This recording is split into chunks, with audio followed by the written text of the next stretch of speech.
The All India Trinamool Congress has asked Meghalaya government to take smart meters from the central government-owned Energy Efficiency Services Limited (EESL), which is carrying out a smart metering project throughout the country.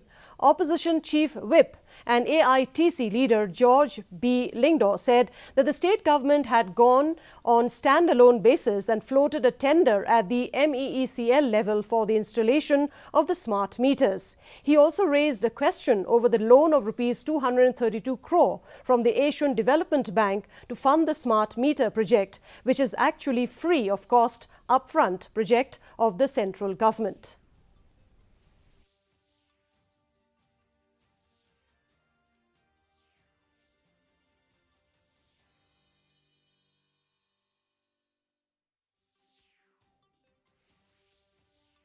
The government had gone on a standalone basis and floated a tender at the MECL level for the installation of the smart meters.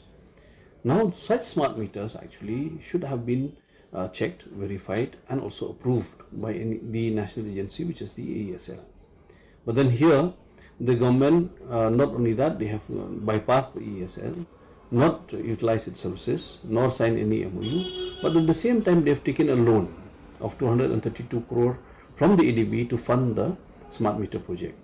Now the question is, when EESL is the nodal agency identified under Ministry of Power to ensure that the smart meters are installed across the country to bring in energy efficiency, why did the state government not opt for EESL services? Amidst the